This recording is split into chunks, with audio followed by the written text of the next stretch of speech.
Boa noite a todos, os que estamos aqui, os que vão ver no futuro. Chegamos ao dia da nossa aula inaugural aí do grupo de estudo. Muito feliz, porque estamos recebendo hoje um convidado ilustre, nosso caro João. E hoje a gente vai conversar um pouquinho sobre essa teologia, que por vezes parece muito distante, né? Mas que a gente está diariamente desenvolvendo nossa teologia, só que muitas vezes não consciente que teologia é essa que estamos desenvolvendo. E João hoje vai dar um pouco para a gente uma noção aí geral sobre essa teologia e vai trazer um pouco da importância dessa teologia para a nossa vida, como viver bem com ela e tudo mais. João, seja bem-vindo. João é casado com a Raquel, pai de Otávio e da Alice, é teólogo e tutor no Invisible College, pastor colaborador na Igreja Presbiteriana de Laranjal Paulista, bacharel em teologia, especialista em ciência da religião e mestrando em estudos históricos teológicos do Andrew Jumper. Eu acho que é assim que se pronuncia esse nome difícil. Então, seja bem-vindo, João. A gente vai ter esse tempo de aula e vai ser o que vai ficar gravado, né? As dúvidas e tudo mais, a gente já interrompe essa gravação. Mas seja bem-vindo, João. Fique à vontade e nos agracie com sua aula. Boa noite. Vocês me ouvem bem? Ótimo. Boa noite, Jennifer, David. Prazer para mim, viu? Privilégio estar aqui, podendo conversar com vocês. Essa aula inaugural, né? De um projeto que a gente conversa já um pouquinho, já ouço sobre os seus interesses, já tem um ano aí, pelo menos. E é muito bom estar aqui hoje, fazer parte aí dessa nova etapa daquilo que você tem desenvolvido e tudo. Então, para mim é um privilégio mesmo poder participar e contribuir. Espero que eu possa aguçar algumas coisas aí no pessoal, que o pessoal possa aproveitar bem esse tema, que para mim é um tema muito caro, né? Você me apresentou bem aí, eu só enfatizando que, assim, pela formação, acho que fica até um pouco claro, assim, o interesse em teologia. Já tem alguns bons anos, né? Eu finalizei o seminário, que foi meu primeiro curso formal de teologia em 2009. Então, já tem alguns anos que eu me preocupo, que me interessa esse assunto. Então, a gente tem lido, tem estudado, tem procurado conhecer mais, ter mais oportunidades aí no meio, e isso tem contribuído bastante para mim, pessoalmente, para o trabalho na igreja, e o trabalho no Invisible College também. Então, vamos lá, vamos lá. Eu dividi essa apresentação, que a gente está chamando de teologia que abraça a vida comum, a importância da boa teologia para o bem viver, para viver bem. Eu dividi em três partes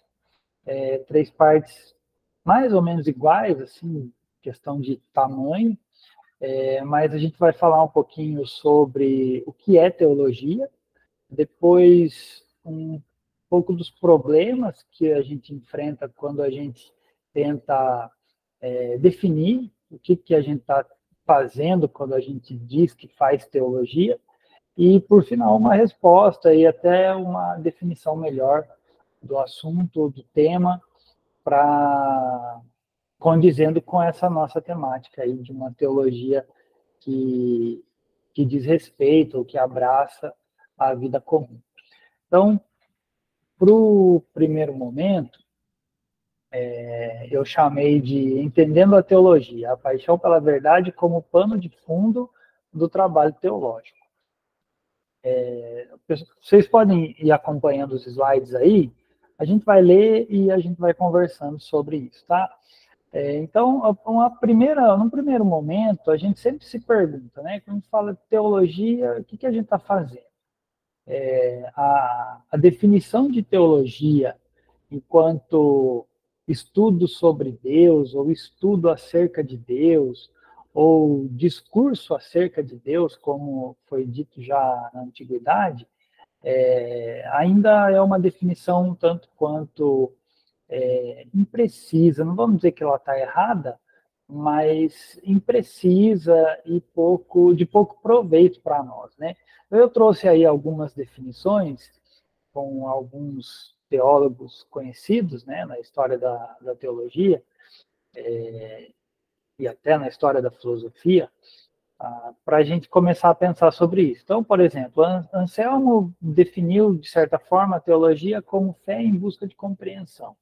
Então, para ele, a gente tem o ser humano, ele tem uma determinada fé, uma determinada crença, e aí a teologia é a ferramenta que ele usa para compreender aquela fé que ele já tem. É uma boa definição. Se a gente vai para Tomás de Aquino, que é uma definição um pouco mais robusta, e claro que esses são recortes muito pequenos da obra desses homens, tá? Mas é só para a gente começar a se situar no assunto. Então, em Tomás de Aquino, a gente pode dizer que a teologia é ensinada por Deus, ensina de Deus e leva para Deus. Então, o caminho, né, o que os escolásticos e o próprio Tomás vão chamar de sacra doutrina, né, alguma coisa que é sacra, que é sagrada, porque ela é ensinada pelo próprio Deus, ela diz respeito a Deus e ela tem o objetivo de nos levar de volta para Deus. É uma definição bem escolástica, medieval, do trabalho teológico. O Warfield, que é um teólogo bastante conhecido dos protestantes também, ele vai dizer que a teologia é a ciência de Deus e o relacionamento de Deus com o homem e com o mundo. Aí a gente vê que as definições elas começam a ficar mais elaboradas, né? Então ele já usa a palavra ciência, que já tem uma questão moderna que está entrando aqui, o relacionamento de Deus com o homem e com o mundo, e aí a gente já tem um pouco mais de elaboração do que significa teologia. O Charles Hodge, também um teólogo protestante reformado, ele vai dizer, e aí uma definição até mais longa, perto das outras, que teologia é a exibição dos fatos da Escritura em ordem e revelação e relação apropriada com os princípios e verdades gerais envolvidos nos próprios fatos que harmonizam o todo.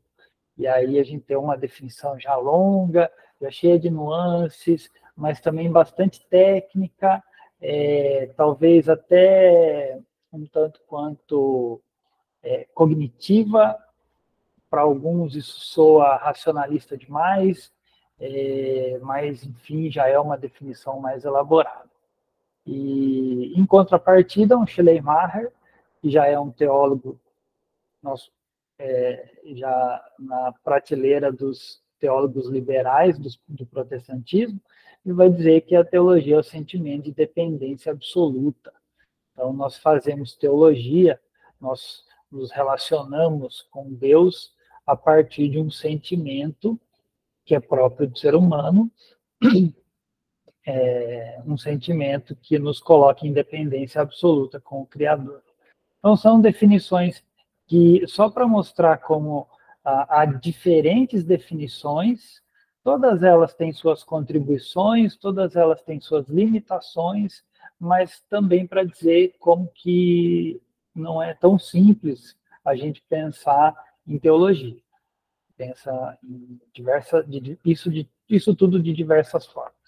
E aí o Alistair McGrath, que é um teólogo, um cientista, né, também versado em teologia, inglês, ele, no seu livro Paixão pela Verdade, a coerência intelectual do evangelicalismo, ele vai nos ajudar um pouquinho, e aqui eu estou ainda no trajeto de pensar a natureza da teologia.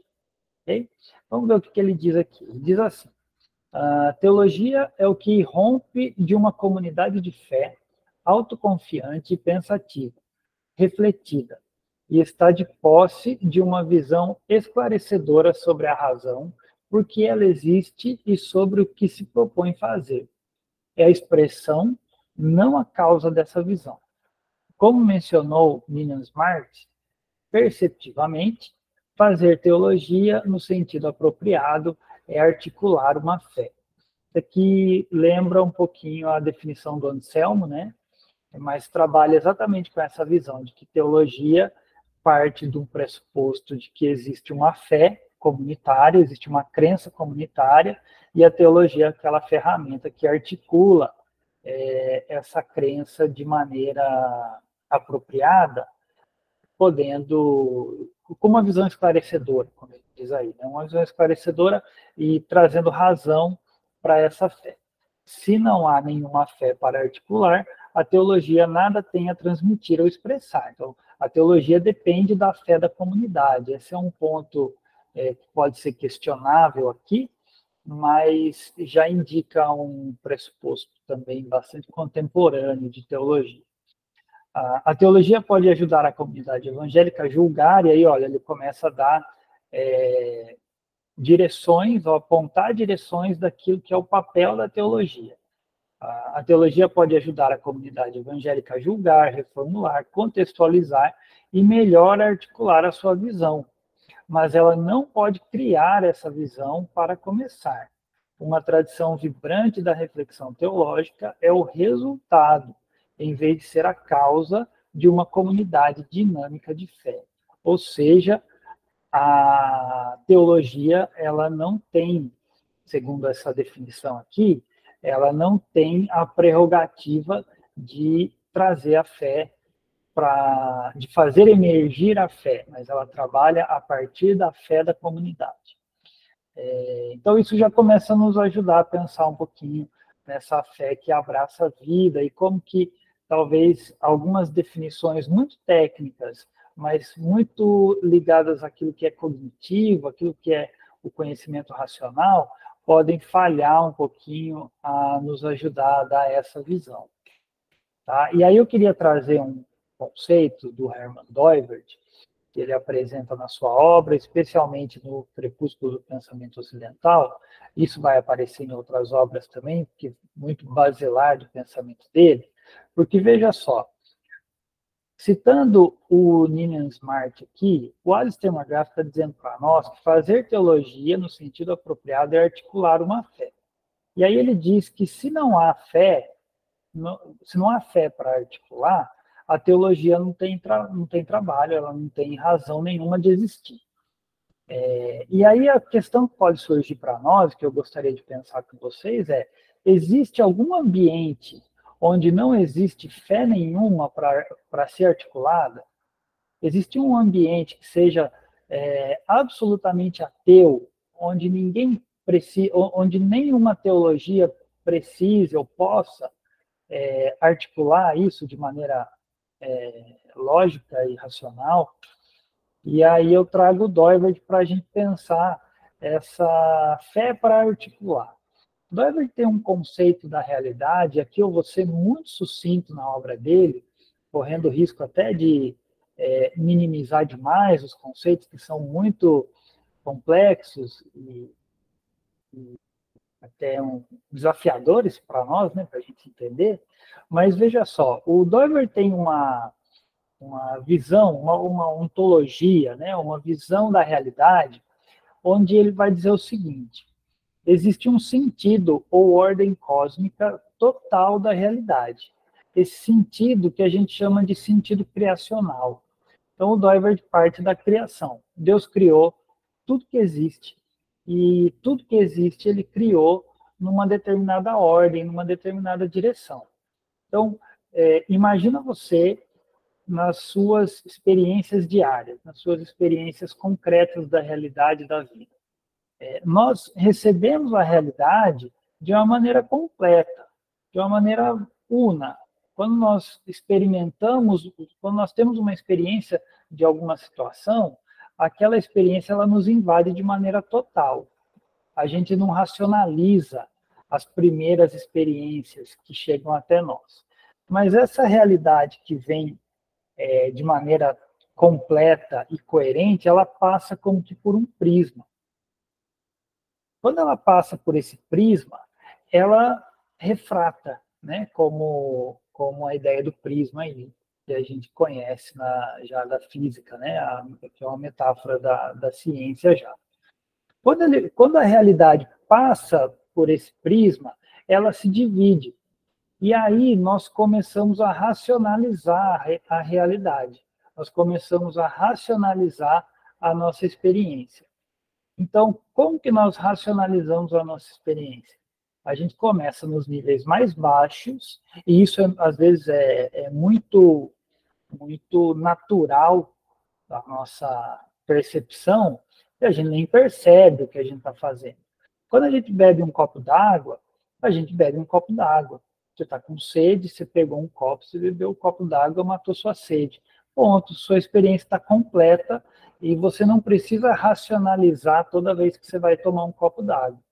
Mas se a gente quiser racionalizar essa experiência, a gente começa nos níveis mais baixos. Por exemplo, ali a gente tem o nível quantitativo.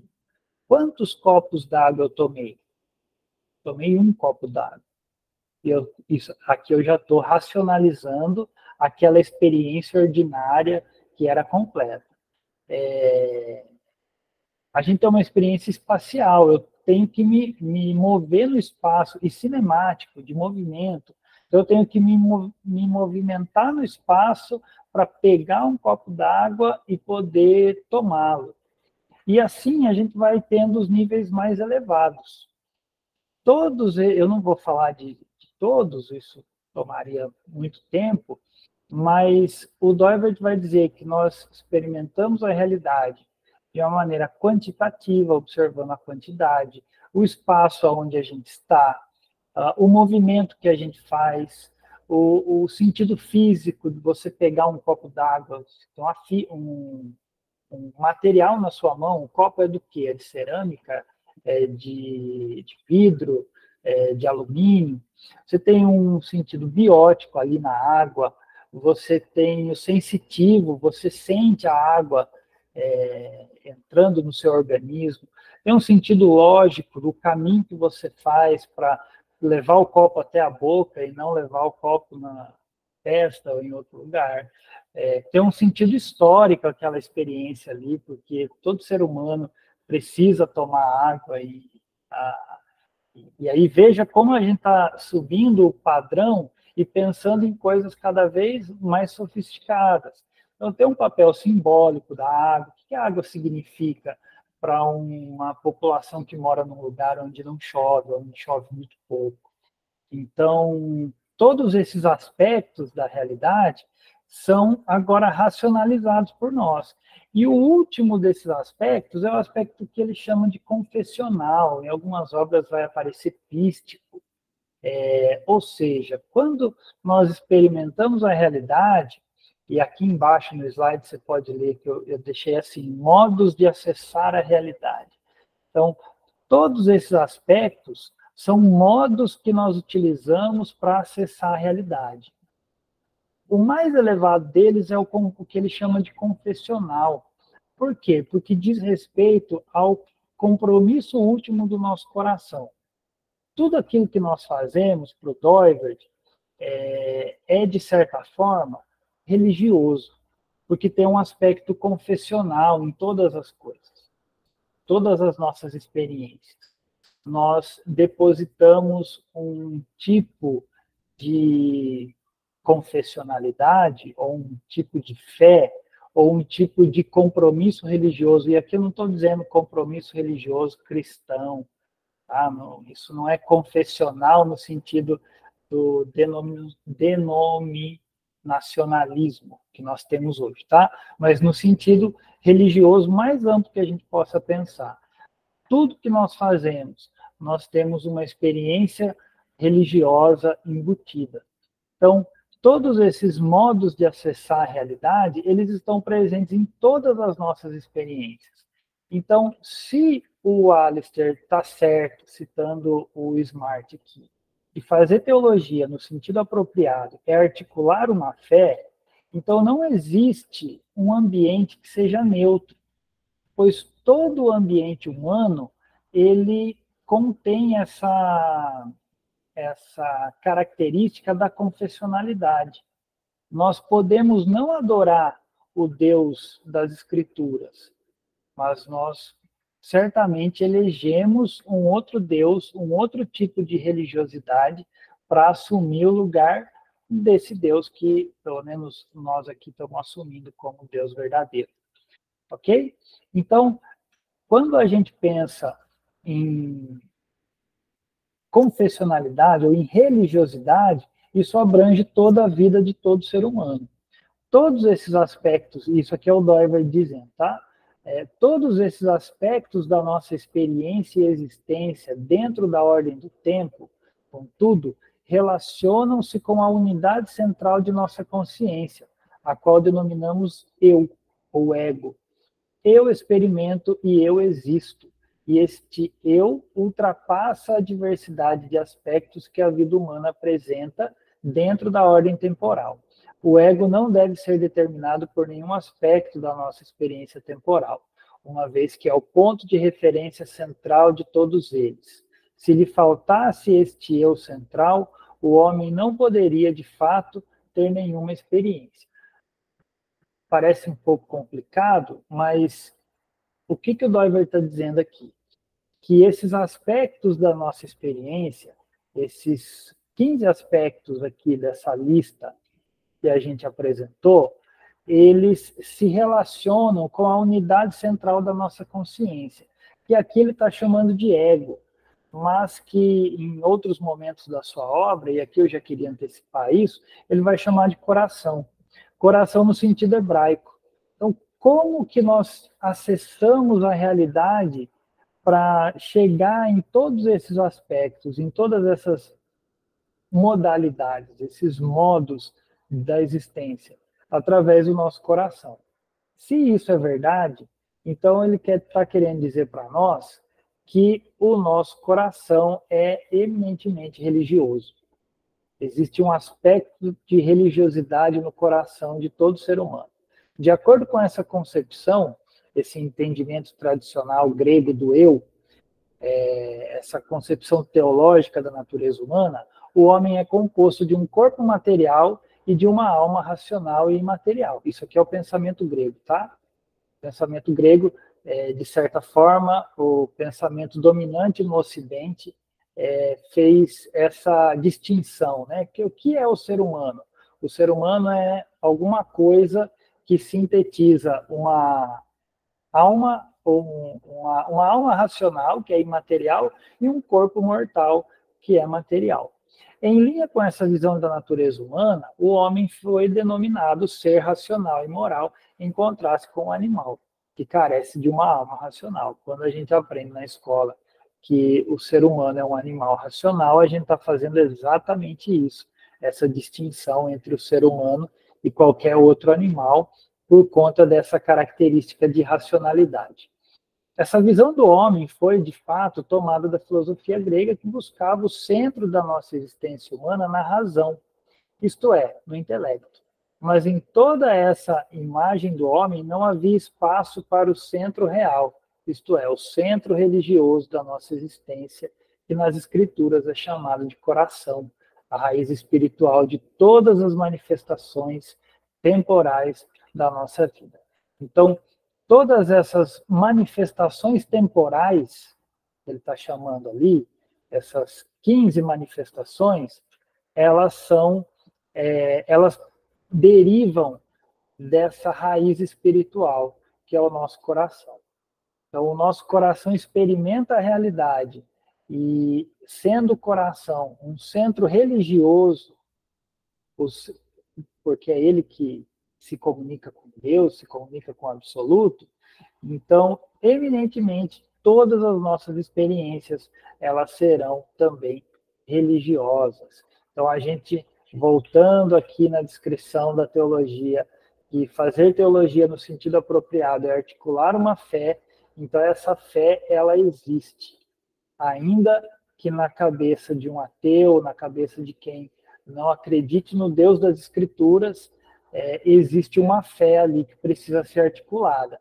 E essa fé, voltando aqui novamente, se ela existe, ela pode ajudar-nos a julgar, reformular, contextualizar e contextualizar e melhor articular a sua visão, então nós precisamos de teologia para acessar corretamente a realidade. Nós precisamos pensar teologicamente para acessar com maior clareza e com maior precisão a realidade.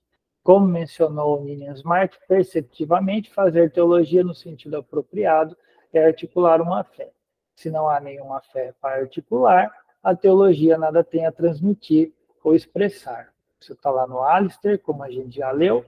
E aí, concluindo, para Herman Doiverd, a origem da teologia está, portanto, no coração do ser humano. Lá onde estão os pressupostos, os motivos mais básicos que orientam o nosso coração, ou em direção a Deus, ou em oposição a Ele. Mas sempre de maneira religiosa. Ok? Nós temos duas opções para nos relacionarmos com Deus. Ou nós nos relacionamos obedientemente, ou nós nos relacionamos em desobediência e rebeldia. Então, essa é a primeira parte. E aí, tudo isso eu creio que vai se encadeando agora, quase que naturalmente, tá? Na segunda parte, agora eu gostaria, porque assim, terminando dessa forma, parece que então tá, a realidade é eminentemente religiosa e a gente tem um trabalho teológico para desempenhar. Porém, existem problemas no trabalho teológico. Parece que nem tudo são flores, né? E aí a gente vai falar um pouquinho do prejuízo da dicotomia entre o saber e o fazer. Voltando aqui com o Alistair, veja só, ele vai dizer para nós que o evangelicalismo em geral, o evangelicalismo aqui ele está se referindo a nós, tá? Igrejas evangélicas contemporâneas, sejam elas históricas, sejam elas contemporâneas, todos nós estamos incluídos nesse evangelicalismo aqui. O evangelicalismo em geral não tem promovido nenhuma séria tentativa de se engajar na vida intelectual. Por que ele está falando de vida intelectual aqui? Porque o trabalho teológico exige um trabalho racional. É um trabalho de racionalização. Lembra do exemplo do copo d'água. A gente tem a experiência natural, a experiência ordinária, e a partir dela a gente racionaliza. A teologia é a mesma coisa. A teologia é uma ciência que articula racionalmente a fé. Porém, o Alistair está dizendo para nós que o evangelicalismo não tem promovido nenhuma séria tentativa de se engajar na vida intelectual, incentivando crentes a pensar dentro de uma estrutura especificamente cristã por meio de todo o espectro do saber e da cultura.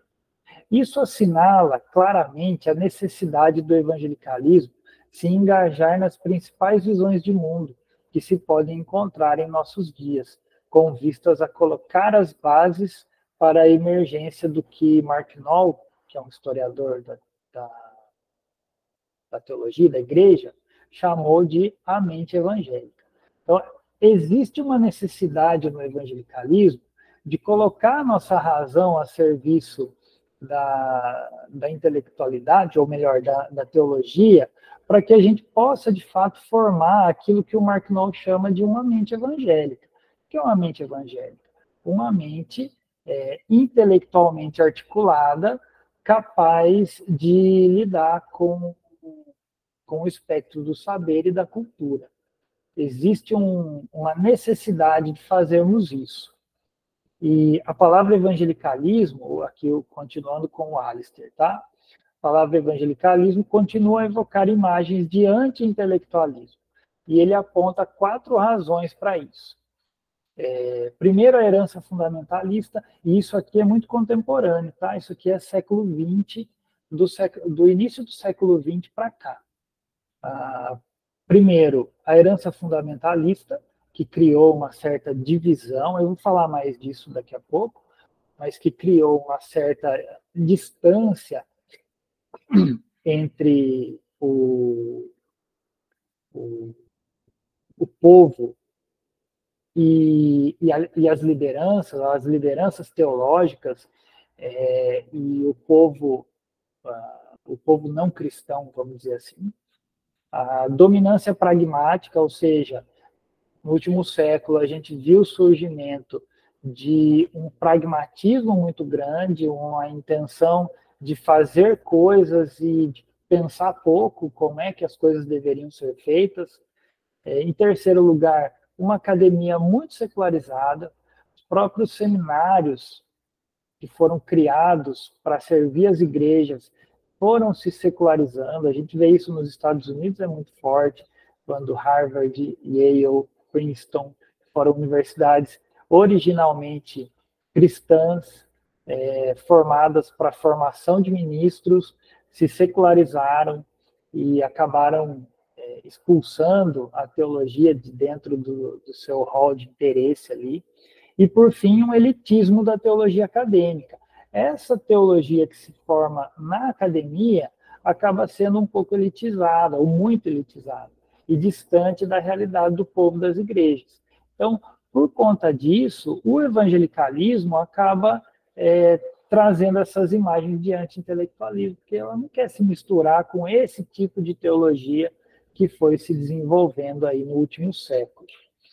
E aí eu quero trazer aqui o Kevin Van Hooser, que é um autor muito importante para nós, contemporâneo nosso, em O Drama da Doutrina. A partir daqui a gente vai falar bastante dele, tá? O Kevin Van Hooser vai fazer uma análise muito próxima dessa que o Alistair McGrath está fazendo. Ele vai dizer no seu livro o seguinte: para muitos, em nossa era pós-moderna, sentir é crer, e enunciar crenças sob a forma de doutrina é considerado desnecessário, impossível ou causa de discórdia. A gente vai inserir um novo termo a partir de agora aqui, que ele está, que na fala do Van Hooser, é doutrina. Quando ele fala doutrina, a gente pode pensar no trabalho teológico, ou melhor, no fruto do trabalho teológico, né? O trabalho teológico ele se desenvolve e ele gera doutrinas. Então, de maneira bem geral, é disso que ele está falando. Mas qual é a análise que ele faz? Que nos nossos dias, quando nós sentimos algo, a gente logo associa esse sentimento a uma crença. Então, é muito comum nas nossas conversas, diálogos, nas igrejas, ou até fora, mas eu estou sentindo isso, ou eu senti de Deus tal coisa. E aí aquilo que nós sentimos se torna o padrão doutrinário para nós. E isso não precisa ser explicitado de maneira teológica. Explicitar isso de maneira doutrinária é desnecessário, é impossível, muito difícil, não sei explicar o que eu estou sentindo, mas eu sei que e causa de discórdia, isso causa divisão.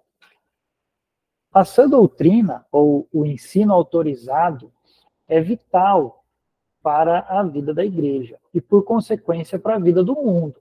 Veja, se a realidade é religiosa, a sã doutrina, aquilo que a teologia produz, é vital não só para a igreja, mas para todos. Isso dificilmente é um truísmo, mas em muitos lugares pensa-se que a doutrina é o problema. Por um lado, ela é divisionista, um obstáculo ao amor e à unidade. Olha os problemas que vão aparecendo. Por outro lado, muitas vezes parece insípida e irrelevante, livre de contato vital com as complicações e particularidades da vida cotidiana, ou seja, ela não tem nada a ver com a vida prática. Infelizmente, há mais do que um pouco de verdade em cada uma dessas acusações. No entanto, a culpa está menos na sã doutrina do que no seu manejo inadequado e em uma incompreensão da sua natureza e finalidade. Ou seja, ele está dizendo que o problema é que essas acusações, elas até têm sua razão, mas o problema não está na doutrina em si mesma, mas na maneira como nós lidamos com ela. Então, ele vai continuar. Estamos presos a uma falsa ideia de doutrina. Começamos, então, armando o cenário. A sã doutrina está sofrendo de confusão quanto à sua natureza, de divergência quanto ao locus da sua autoridade e, acima de tudo, do seu cativeiro a uma dicotomia debilitante em teoria e prática. Então, aonde que está o problema? Ele situa o problema em 3 lugares, em 3 âmbitos. O problema está na natureza, como que a gente entende a doutrina ou a teologia. O problema está no locus de autoridade, quem é que está dizendo o que a doutrina diz, E, acima de tudo, talvez o pior dos problemas é essa dicotomia entre teoria e prática. Parece que a doutrina não tem nada a ver com a vida prática. Aqui eu só destaquei, né, o que ele aponta como problema, depois aonde que ele coloca a culpa e os 3 pontos que eu acabei de destacar. Isso aqui é muito importante para nós, porque é a partir daqui que a gente vai trabalhar agora numa resposta. Tá? Então, a gente tem 3 problemas: o de natureza, o de autoridade e o problema da teoria e prática.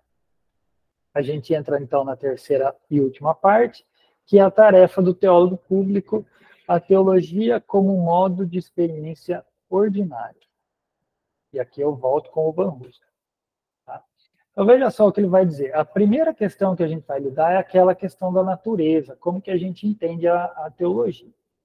E ele vai dizer o seguinte: o propósito da teologia não é apenas terapêutico, é claro. Isso vem de uma argumentação prévia dele, que define a teologia como aquela coisa do sentimento que precisa ser tratado. Então, a teologia como terapêutica, o teólogo como terapeuta, o pastor, o conselheiro como meramente terapeuta, ouvindo como se estivesse no consultório, ouvindo seu paciente, tá? O propósito da teologia não é esse, não é sanar essas questões daquilo que nós sentimos. O Rowan Williams está certo ao chamar a atenção também para 3 outras dimensões da teologia. Isso aqui é muito legal. A primeira dimensão que ele destaca é a da celebração. A teologia começa na adoração a Deus. A teologia não começa com uma prática absolutamente racional. Lembra que a gente aprendeu com o Doiverd que a experiência ela vem como um todo, e a gente experimenta Deus antes de racionalizá-lo. A gente experiencia uma oportunidade doxológica de adoração a Deus. Então, é aí que começa a teologia. Quando eu tenho essa experiência com o divino e eu começo a racionalizar a partir daí. O dogma, poderíamos dizer, é a doxologia. A segunda é a comunicação. A teologia procura explicar o significado de Deus e de suas obras para os que estão fora da igreja. Pode parecer um pouco presunçoso, né? Explicar o significado de Deus e suas obras, mas não esqueçam que a gente tem um ponto de partida muito concreto para fazer isso, que é a revelação, a escritura. É a partir desse material que nós comunicamos a fé. E a terceira é a crítica. Lembra que isso já apareceu lá no Doiverd, lá no Alistair McGrath também. A terceira dimensão da teologia é a crítica. A teologia luta por distinguir o verdadeiro do falso quanto a Deus e as suas obras. Isso já apareceu lá no Alistair McGrath também, dizendo que a teologia tem aquele papel de julgar, de articular, e é isso que a teologia faz aqui. Então, quanto à natureza da teologia, ela é doxológica, ela começa na adoração, ela tem um papel comunicador de explicação da verdade e ela tem o propósito crítico, que é de fazer essa distinção entre o que é verdadeiro e o que é falso. Questão de autoridade, muito claramente também, a partir das escrituras, o que a gente vai entender? Que o papel do Espírito não consiste em ir além das Escrituras, acrescentando novas palavras, mas em capacitar a igreja a entender a palavra que já se encontram ali e a responder a elas. João 16:3 é uma referência, isso depois vai ser disponibilizado, acredito. Vocês podem fazer essas relações aí. Mas aqui o texto de João 16 é quando Jesus está dizendo aos seus discípulos que o Espírito que viria após ele ensinaria tudo aquilo que ele havia dito. Ensinariam coisas novas, mas aquilo que Jesus já havia dito. O Espírito é o advogado da palavra escrita, o testamenteiro da vontade do Pai e do Filho. O espírito, isso é muito importante, o espírito é a eficácia do discurso canônico divino. Se a natureza da doutrina, da teologia, em partes, é a comunicação, é a explicação do significado de Deus, quem garante a eficácia disso é o Espírito Santo. O Espírito é a eficácia do discurso canônico divino, o meio indispensável pelo qual a ação comunicadora trina e una atinge seu objetivo na vida dos crentes, um relacionamento correto com Deus. Então, ao reconhecer o cânon como testemunho comissionado ou apostólico, a igreja reconhece a voz do seu Senhor. Onde que está a autoridade canônica? No Espírito Santo, que pela palavra, que instrumentalizado pela palavra, faz com que a igreja reconheça a voz do seu Senhor. O cânon é o instrumento escolhido pelo Espírito para mediar a aliança e promover a comunhão vigente entre Cristo e a igreja. Onde que está a autoridade? Se a gente tem um problema de autoridade que a gente precisa resolver, a gente vai resolver aonde? Através do Espírito Santo atuando na palavra de Deus. O sola escritura, ele não pode andar longe 1 milímetro sequer da ação poderosa do Espírito Santo, porque é ele que garante a eficácia do sola escritura. E a terceira questão, essa dicotomia entre saber e fazer, entre teoria e prática, o Van Hooser diz o seguinte: a doutrina, longe de não ter relação com a vida, ela serve à igreja. A teologia existe para servir à igreja, orientando seus membros no projeto de uma vida sábia para a glória de Deus. O objetivo, e essa imagem aqui é muito bonita que o Van Hooser usa, ele vai dizer que o objetivo da teologia é fazer com que o cordeiro pastoral deite-se com o leão teológico. É refutar de uma vez por todas a dicotomia muito comum entre doutrina e vida real, que o Doiver diz que nós herdamos de um pensamento ocidental grego. A doutrina cristã, ela nos orienta no caminho da verdade e da vida. É nada menos do que uma receita para a realidade. Então, a teologia é uma receita para que a gente possa... Eu não gosto muito dessa analogia da receita, a Bíblia é o nosso manual, né? Eu acho que isso é um pouco... reduz um pouco o significado, mas aqui dentro da argumentação toda do Van Hooser faz muito sentido pensar na teologia como uma receita para a realidade.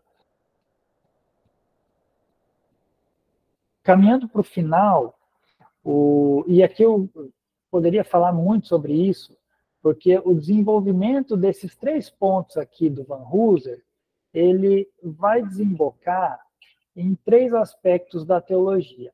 E aí a gente volta naquela tentativa de definir a natureza da teologia, definir o que é teologia. Então, para o Van Hooser, a teologia ela é, em primeiro lugar, prosaica. O que é prosaica?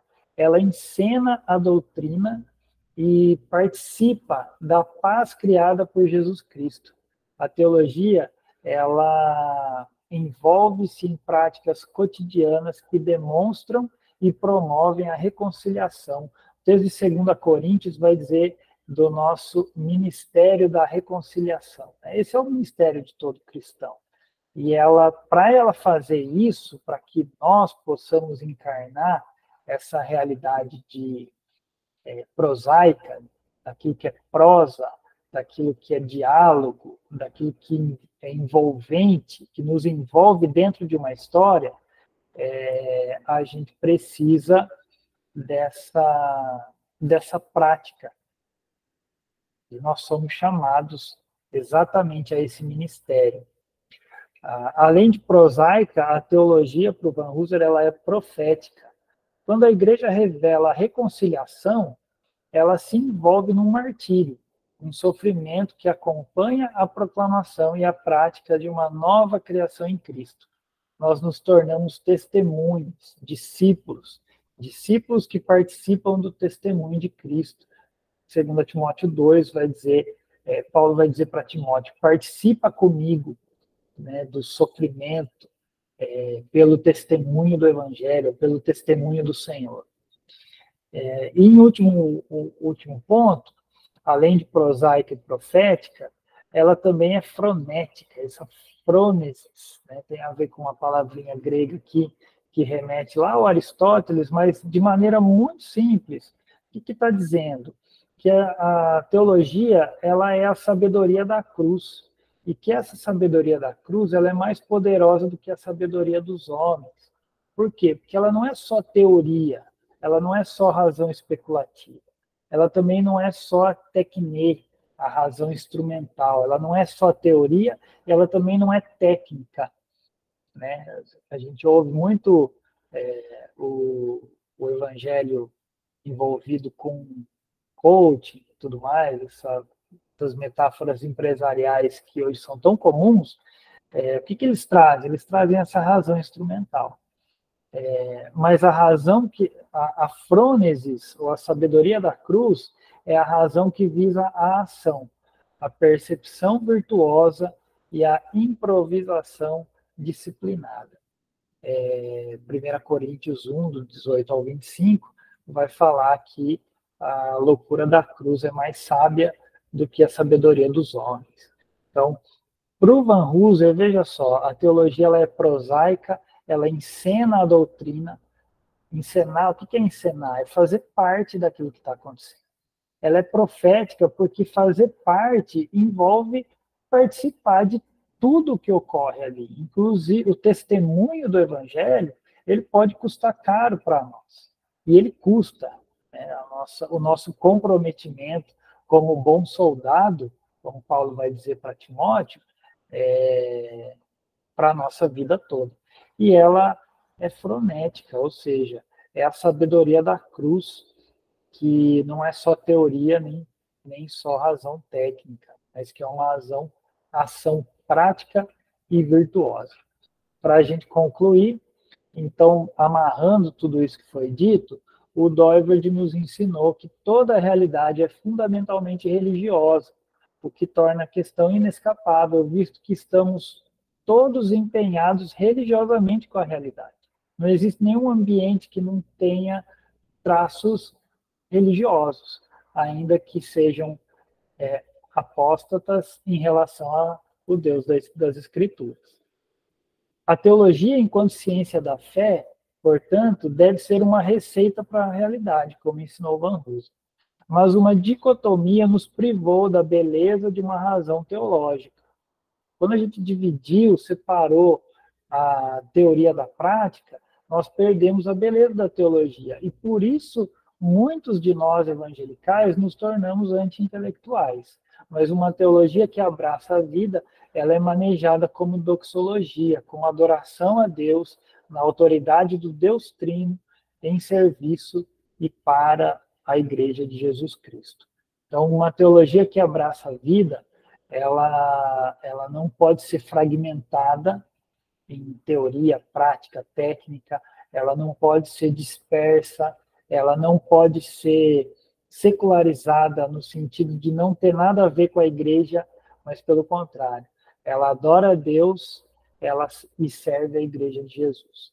Esse é o ponto que eu gostaria de trazer, espero ter não passado muito do tempo, Jennifer, mas essa é a ideia que eu gostaria que vocês recebessem e fico à disposição para a gente poder conversar um pouquinho também. Muito bom, muito bom. Eu não sei se o pessoal tem perguntas, mas eu já tenho. Até porque eu anotei aqui perguntas que eu vejo que são comuns, né, no nosso círculo de conversa, e etc. São perguntas que eu já ouvi você respondendo em algum momento nas tutorias, já ouvi alguém respondendo no link, mas eu acho que é legal a gente fazer essas perguntas aqui. Sim. Uma das primeiras coisas que eu vejo as pessoas tendo dificuldade de entender é a diferença entre teologia e escritura sagrada. E aí eu queria que tu explicasse um pouquinho essa diferença para as pessoas aqui.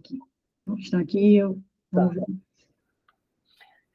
Eu acho que a maneira mais fácil da gente responder é dizendo que a escritura é parte da revelação. Tá? Por que parte? Isso não deve nos assustar, tá bom? Porque, por exemplo, o próprio Jesus, diz a escritura, ele é a expressão exata de Deus. E o próprio Jesus disse que ele revela o Pai. Então, Jesus é a expressão máxima da revelação.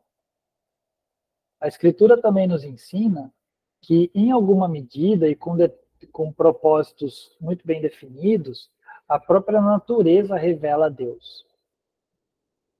Agora, a Escritura, ela se insere como registro parcial dessa revelação. Ela não contém tudo sobre Deus, mas ela contém aquilo que Deus desejou que fosse registrado e que para que chegasse até nós. Né? João, por exemplo, vai dizer que Jesus fez muito mais milagres que não caberiam em livro algum. Então, aqueles milagres que Jesus fez, mas que não aparecem nas Escrituras, eles também são revelação de Deus. Mas eles não entraram ali por propósitos que Deus sabe. Mas a gente tem a Escritura, então a Escritura é parte dessa revelação. É a revelação escrita, a revelação que foi registrada. Agora, a teologia, e voltando, né, para a Escritura, ela, por ser revelação de Deus, ela é autoritativa, ela é autoridade sobre a nossa vida. Ela é, eu creio, nas doutrinas bíblicas, né, a infalibilidade, a inerrância, a suficiência das Escrituras, e etc. Agora, a teologia, não. A teologia é uma expressão humana a partir das Escrituras. Então, a teologia já é, e por isso que lá nas definições, ela aparece como passível de ser reformulada. Então, existem boas teologias, existem teologias ruins, porque são desenvolvimentos humanos que partem das escrituras, partem de uma interpretação da escritura, da revelação, mas é sempre um exercício humano de articular aquela revelação, aquela fé que está exposta na escritura. Então, a teologia não é infalível como é a escritura. A teologia não é inerrante como é a escritura. Muito bom.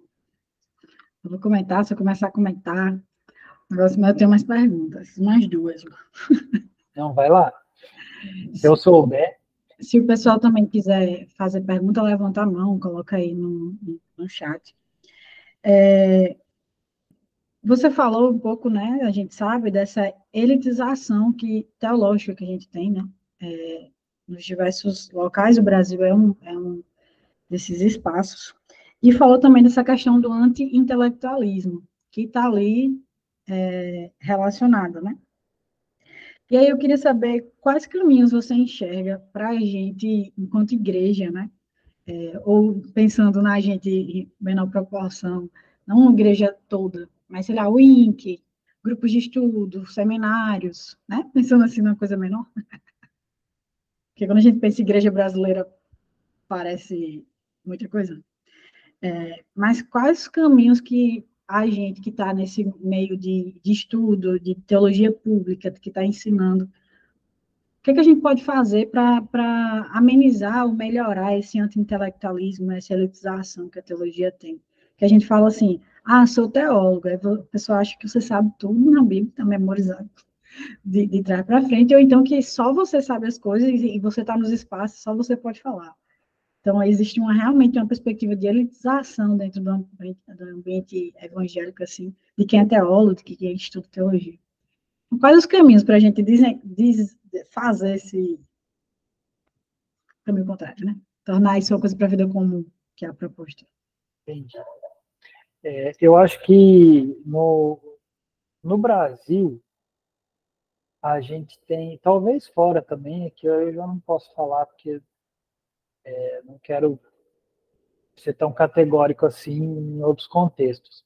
Mas no Brasil, a gente tem uma cultura de imaginar as coisas sempre de cima para baixo, né?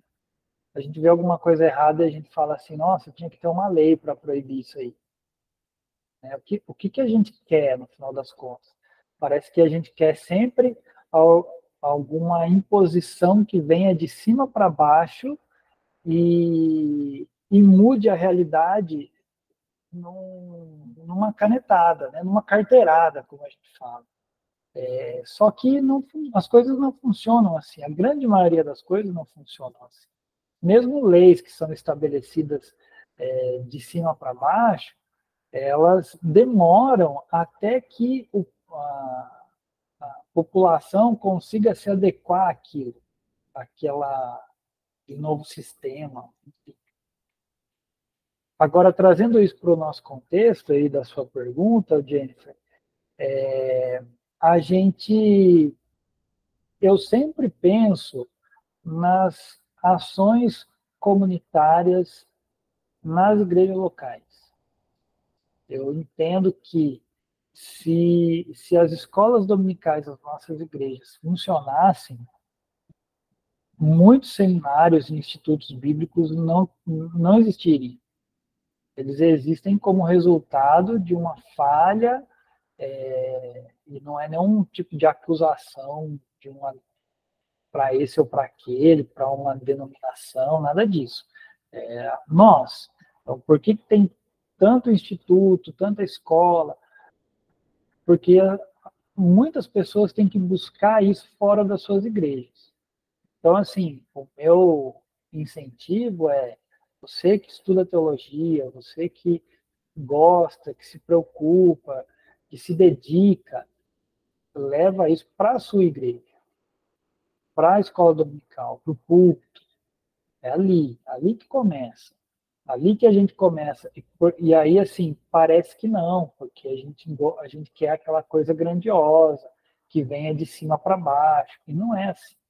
A coisa nasce nas comunidades, no relacionamento, um bom discipulado que passa por um bom ensino teológico, que não faz essa dicotomia entre teologia, entre teoria e prática, que não vê a teologia só para pastores, só para aquele que prega, mas para o dia a dia, o quanto que isso me ajuda na criação dos meus filhos, me ajuda no meu ambiente de trabalho, a ser um chefe com uma cosmovisão verdadeiramente cristã. Então, agora, esse seria o primeiro ponto, né? O primeiro ponto das comunidades eclesiásticas. Agora, além das comunidades eclesiásticas, como nós ainda vivemos num ambiente ainda muito distanciado da teologia e da igreja, entre teologia e igreja, a formação de institutos como o Invisible College, escolas, iniciativas como o curso que você está promovendo, são iniciativas que promovem talvez amenizar esse anti-intelectualismo e essa distância, que às vezes é abissal, entre a teologia e a vida comum. Sim, eu lembro de quando o INC surgiu, né? E aí saíram aqueles primeiros cursos, né? Aqueles cursos pequenos, e aquele curso de criação de filhos que lançou, né? E aí eu lembro de muita gente comentando sobre aquele curso. Nossa, tipo assim, a mente da galera explodindo. Nossa, eu posso aplicar teologia no discipulado, na criação dos meus filhos. Então, realmente, eu vejo como isso que você falou, né? É meio que o trabalho de base, né? Você vai trabalhando apresentando essa teologia com bíblica, com qualidade, nas massas das igrejas, né? No sentido de igreja local, escola dominical, que você puder ir melhorando. E eu acho que isso também com a comunicação acessível, porque muito do papel do teólogo, na minha perspectiva, é a função de tradutor, né? A gente pega várias dessas palavras, conceitos que a gente vê nesses livros de teologia e tenta fazer aquelas aplicações para a vida comum. O grupo de estudo nasce também nessa perspectiva, o nosso, porque eu fui entendendo, né, que o nosso problema, quando a gente olhava para a sexualidade, não era música somente, não era as relações que as pessoas tinham, mas o coração delas, né? O que é que aquele coração crê, o que é que ela acredita, e aí na caminhada, por exemplo, da última turma, a gente foi vendo o quanto da questão teológica das pessoas estava fragilizada. E o quanto conceitos, por exemplo, como o Nefesh, se entender como um ser inteiro, se entender como imagem de Deus, conceitos tão simples para a gente que estuda teologia, mas quando você pega e se aplica, por exemplo, à sexualidade, parece que revolucionou, a pessoa se vê como imagem de Deus, o quanto ela tinha dignidade por ser assim, né? E a gente precisa, de fato, muito disso, desses conceitos simples mesmo sendo traduzidos e ajudando os nossos irmãos nas nossas igrejas locais, grupos locais, a entender isso, né? Sim, sim. Essa coisa do tradutor é muito do Van Hooser, né? De traduzir, de transpor aquilo que está num determinado ambiente, poder ser levado para outro ambiente também. E com o tempo, às vezes a gente é muito imediatista, né? A gente quer dar uma aula e que a pessoa entenda e mude a vida dela e transforme tudo. Mas é um trabalho de formação, né? A transformação é um trabalho de formação. E para formar, demora. Então, escola bíblica é todo domingo? É todo domingo. É por isso que a gente ouve pregação, é por isso que a gente vai para o culto todo domingo. E aquilo está nos formando e de uma maneira tão orgânica que a gente nem percebe. Para a gente que é leigo, né, talvez um agrônomo saiba, mas para quem é leigo, quando que a semente deixa de ser semente para virar árvore? É a hora que sai o primeiro ramo? É a hora que ela quebra? É a hora que a árvore está lá, que você consegue subir nela? É difícil a gente trazer isso com precisão, porque o processo é orgânico. Não é um processo que tem rupturas, mas é um processo que, se você ficar olhando ali, parece que você não está vendo crescer, mas está crescendo. E, de repente, a hora que você se espanta, a árvore está lá. Então, esse processo formativo, a gente não pode ter pressa. É um negócio que leva a vida toda e ele vai levar a vida toda mesmo, depende da comunidade, ninguém faz nada sozinho. A, a experiência das virtudes, da prática cristã, da, das disciplinas espirituais, como o pessoal gosta de falar hoje, é um processo diário, é um processo contínuo, constante, que a gente não interrompe, a gente só segue. Mas é isso, muito bom. Tem uma pergunta aqui de Tânia. Ela pergunta assim: por que muitas igrejas pecam em não ensinar os princípios bíblicos de forma mais efetiva? Porque os ensinamentos são distantes da vida cotidiana. Tânia, né? Tânia, eu é difícil, né? Assim, a gente bater o martelo tipo, numa única razão, que eu entendo que há contextos e contextos, né? Mas, assim, de uma maneira muito geral, eu acho que a gente está num ponto de dizer que a maioria de nós, líderes de igreja, a gente aprendeu assim. A gente já está nesse ponto. A gente aprendeu dessa forma. Agora, qual que é a raiz disso? A raiz disso, em muitos aspectos, vem principalmente do pragmatismo. Nós, no Brasil, nós somos muito, a igreja no Brasil é muito pragmática, ela é fruto das cruzadas e evangelização de rua, de massa, pessoas sendo evangelizadas e as igrejas não crescendo, mas inchando devido a esse ímpeto de um tipo de pregação evangelística. Eu tomo cuidado com as palavras, porque eu acho que há contextos, né? Mas um tipo de evangelização no Brasil, nos últimos, sei lá, da década de 50 para cá, aquela coisa das cruzadas evangelísticas, que trouxe um monte de gente para a igreja, e as igrejas incharam, e a gente não sabe muito bem como lidar com isso. Há perspectivas aí de que até 2030 os evangélicos sejam maioria no Brasil, o maior espectro religioso no Brasil seja o evangélico. Agora, a gente faz muitas perguntas em relação a isso. Por que a quantidade de cristãos aumenta e não diminui a corrupção, não diminui os abusos, não diminui a violência, e etc. Então, isso diz muito para nós do tipo de cristão que nós estamos formando. Então, e aí hoje, né, trazendo isso para hoje, eu também diria que os modelos de igreja que a gente tem, eles se tornaram pragmáticos, imediatistas, com pouca tradição, e aí a pouca tradição intelectual. Intelectual, gente, não é uma palavra que deve ser encarada como algo elitizado. Intelectual é aquele que se debruça a entender alguma coisa. Então, em alguma medida, todos nós. Você assume um emprego novo, o que você tem que fazer? Você tem que estudar, você tem que conhecer o seu lugar, o seu ambiente, o que você tem que fazer ali. De certa forma, a gente faz isso em outros contextos, né?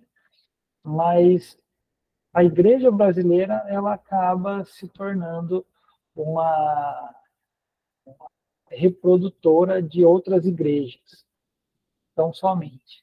E a gente se esquece da formação dessas pessoas, o quanto que é difícil, ou difícil não, o quanto que é trabalhoso para nós formarmos outras pessoas. Então, deixa eu só abrir aqui, porque muitas igrejas pecam em não ensinar os princípios bíblicos de forma mais efetiva. Elas aprenderam assim e elas reproduzem aquilo que elas aprenderam. Ó, você disse aí, é costumeiro dizer que a letra mata. Eu acho que não dá para a gente entrar no texto agora, mas essa interpretação da fala de Paulo não se sustenta exegeticamente.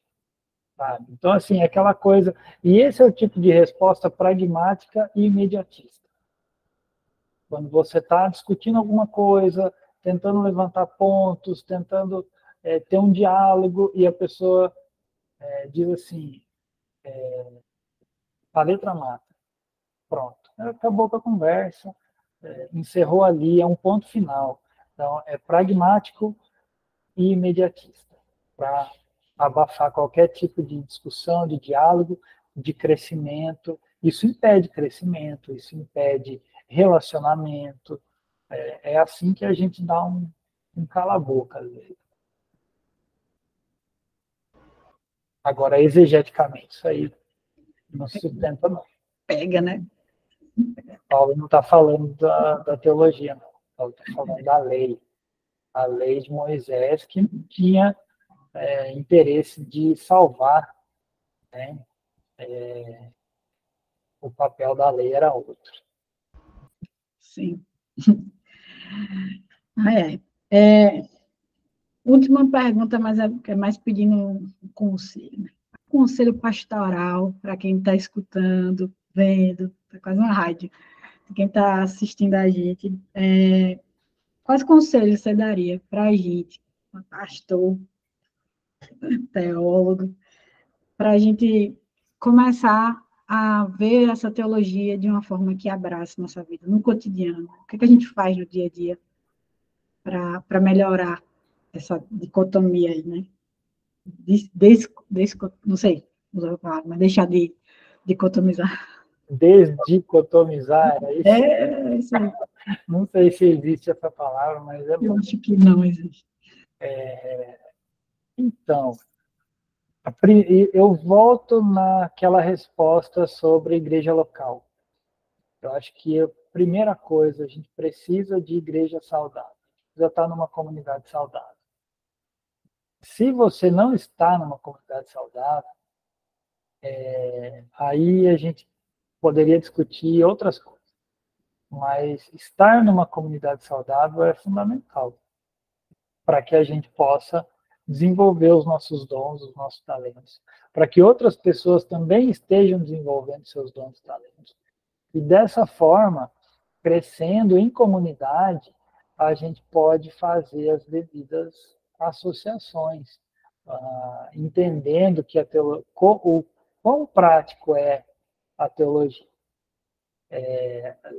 Como conselhos práticos, boa leitura, uma boa leitura bíblica é importante, mas a gente precisa de auxílio para ler as escrituras. Não pode ler a escritura sozinho. A gente lê com alguém. A gente lê com o nosso pastor, quando ele lê lá no púlpito, na hora da pregação. A gente lê com o professor da escola dominical. A gente lê com o discipulador. A gente lê com livros, com o auxílio de literatura, de outros irmãos que deixaram registrado ali os seus estudos para que a gente pudesse se aproveitar disso. Então, boa literatura faz parte dessa compreensão, para que o nosso coração esteja de fato alinhado com a vontade de Deus e a gente possa perceber o quanto que a teologia diz respeito à vida comum. Se a gente pensar num processo de santificação, se a gente pensar nisso como um processo de santificação, é claro que há muitos empecilhos, e o nosso coração pecaminoso é um empecilho para isso. Então, todos esses problemas que a gente levantou aqui, eles são fruto de um coração ainda tendencioso ao pecado. Todos nós temos. Então, ainda nós estamos num processo de formação. Mesmo aqueles que aparentemente estão mais adiantados, ainda estão num processo de formação. Então, é na mutualidade cristã, na convivência, no dia a dia, onde a gente aprende a aplicar a teologia, aplicar aquilo que a gente aprende, e, claro, bons cursos, né? Bons amigos de caminhada que nos auxiliem, cursos de teologia que nos auxiliem a entender melhor tanto os textos bíblicos, como a cultura, como a realidade, outras áreas de conhecimento. Gente, tudo isso assim, é um complexo de coisas que vão sendo agregadas no nosso conhecimento para que a gente possa fazer um bom trabalho. A gente precisa disso. Precisa entender o que as pessoas estão dizendo, saber ouvir as pessoas, discernir quais são os seus dilemas, suas dificuldades, enfim. Como que a gente faz isso?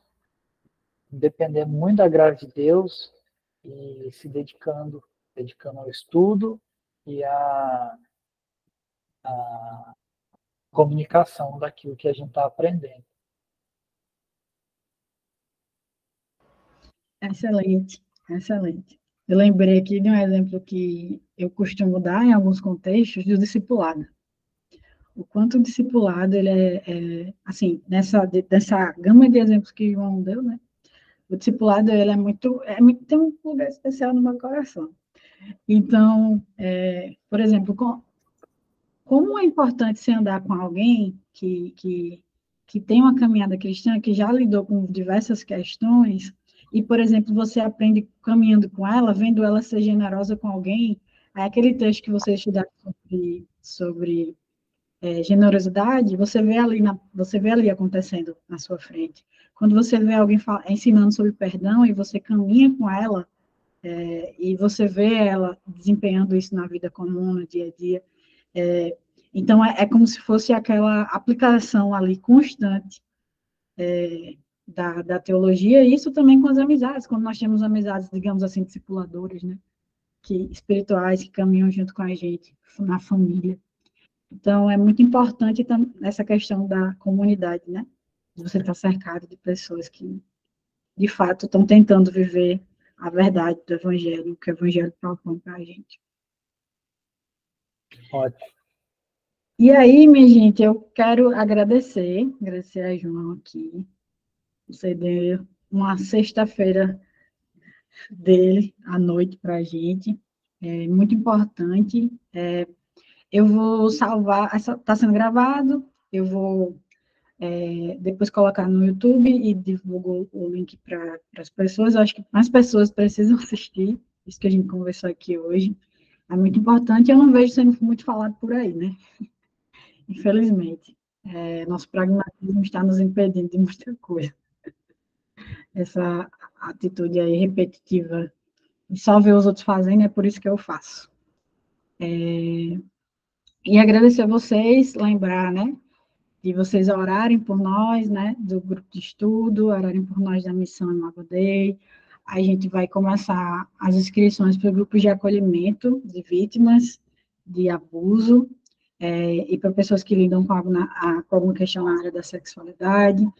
Teremos uma conferência aqui em Natal sobre igrejas com a cultura de bondade. Então, algumas coisas vão acontecer esse ano. Não esqueçam de orar por nós, todos vocês. E agradecer. As inscrições do grupo estudante estão abertas. Eu não sou uma boa vendedora, não virei vender aqui. Quem tiver interessado, podem ir lá olhar. Mas é um espaço muito especial e é uma forma de a gente aplicar a teologia à sexualidade. Então, serão todos bem-vindos que quiserem se inscrever e estar conosco, entrar nessa caminhada. É isso, meu povo. Muito obrigada. Tenham um bom final de semana aí. Eu vou deixar João as suas últimas palavras. Então, gente, eu agradeço demais, viu? Agradeço a paciência de vocês. Como a Jennifer falou, uma sexta-feira, 9h30 da noite, né? Acho que a última coisa que a gente quer é estar escutando alguém falar, né? Mas é um pouco disso, né? Essa dedicação, esse interesse, o esforço, né? Eu falei da leitura, às vezes a gente imagina, a gente romantiza algumas coisas, né? A gente tem uma imagem assim de que o estudante de teologia é aquele cara que fica dentro de um quarto isolado, de madeira, uma biblioteca. E não é, gente, é na correria do dia a dia, cheio de coisa para fazer, casa, família, filho, igreja, responsabilidade, trabalho, etc. Então, tudo isso faz parte do dia a dia de todo mundo, em uma medida ou outra, mas eu incentivo muito vocês que continuem, que se dediquem, se esforcem para isso e certamente, como Paulo vai dizer em Coríntios, né, o nosso trabalho no Senhor ele não é vão. Deus Deus tem aí a sua porção para cada um de nós e a gente se alegra muito nisso. Amém. Muito obrigada a todos e a gente vai se despedindo. Muito obrigada. Um abraço.